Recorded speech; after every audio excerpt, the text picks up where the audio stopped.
Welcome back to के S educational. मैं सुप्रवीण आप लोगों के साथ आरबीआई असिस्टेंट के वैकेंसी पे बात कर रहा हूँ और मैं आप लोगों को फॉर्म फिलिंग का स्टेप बाय स्टेप गाइड करूँगा। नोटिफिकेशन में बहुत अच्छे से ब्रीफ कर रहा हूँ और इसमें अगर आपका सिलेक्शन हो जाता है, क्योंकि आपको पता है कि ड्रीम जॉब होता है बैंकिंग के सेक्टर में, और आरबीआई असिस्टेंट के पोस्ट पे अगर आप अप्लाई कर रहे हैं और सिलेक्शन हो जाता है और अगर आपने फॉर्म फिलिंग में एक भी गलती किया है तो आपका कैंडिडेचर रद्द कर दिया जाता है। तो मैं आप लोगों को पूरा गाइड कर रहा हूँ इसके नोटिफिकेशन को, ताकि आप फॉर्म फिल करने के टाइम पे एक गलती ना करें। आरबीआई असिस्टेंट का जो ये पोस्ट है, टोटल 450 वैकेंसी के साथ ये असिस्टेंट 2023 के लिए पोस्ट निकला है। और इस कॉम्पिटिटिव एग्जाम में दो फेज हैं, एक प्रीलिम्स का और एक मेंस का।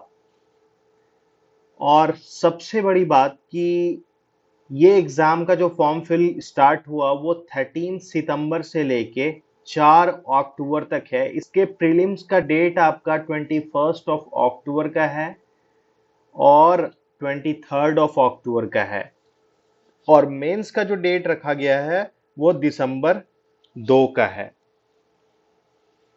कुछ ऐसे वैकेंसीज हैं जहां पर कि थोड़ा सा ज्यादा लार्ज नंबर में है, बट मोस्ट ऑफ दी जो वैकेंसीज है वो काफी कम है। जैसे बेंगलुरु में आपने देखा 58 है, कानपुर एंड लखनऊ में 55 है, मुंबई में 101 है, न्यू दिल्ली में 28 है। अब कुल 450 वैकेंसी में भी ऐसे है ना कि इंक्लूडेड है, जैसे Bhopal includes 2 vacancy for the Raipur, Raipur का भी इंक्लूडेड है। Chandigarh include 4 vacancies for Shimla. तो इस तरीके से इसमें वैकेंसी इंक्लूडेड भी है। जैसे कि आपने देखा मुंबई में, तो उसमें गोवा भी इंक्लूडेड है। नागपुर अगर मिला दिया जाए तो पूरे महाराष्ट्र रीजन में आपका लगभग 120 हो गया, इंक्लूडेड गोवा। तो इस तरीके से है। अब इसमें फॉर्म फिलिंग का जो मिनिमम एज है वो 28 रखा गया है, and the maximum, sorry, minimum 20 है और मैक्सिमम इज 28 ईयर। और ये जो कैलकुलेशन होगा, ये कैलकुलेशन आपको 1/9/2023 के बेसिस पे करना है। कोई भी डिसिप्लिन से आपका bachelor engineering, sorry, bachelor degree होना चाहिए विथ 50% मार्क्स के साथ। एटलीस्ट 50% मार्क्स आपका होना ही चाहिए, तभी आप ये फॉर्म फिल कर सकते हो। लेकिन अगर कैंडिडेट अप्लाई कर रहे हैं और जिस लोकेशन के लिए अप्लाई कर रहे हैं उस जगह का उसको रीडिंग राइटिंग के साथ स्पीकिंग का भी प्रोफिशिएंसी होना चाहिए। अदरवाइज चांसेस ऑफ रिजेक्शन काफी ज्यादा बढ़ जाता है, या फिर आपका वेटिंग लिस्ट पड़ जाएगा, आपको वेट करा दिया जाएगा।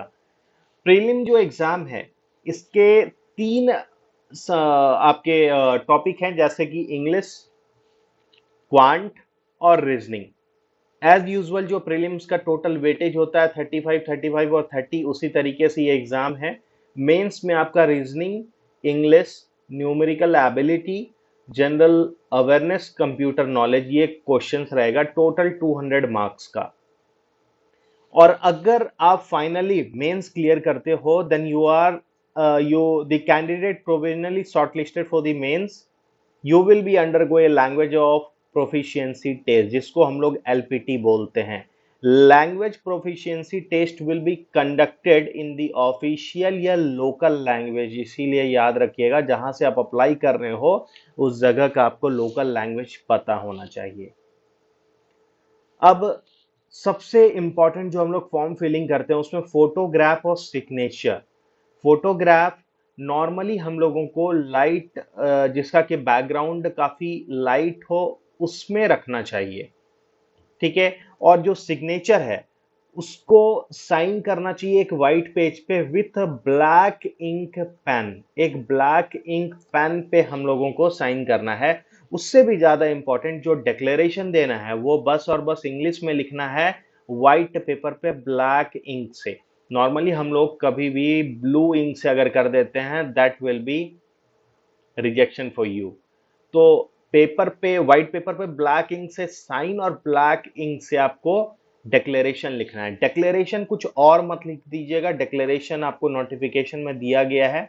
अपना नाम, hereby declare that all the information submitted by me in the application form is correct, true and valid.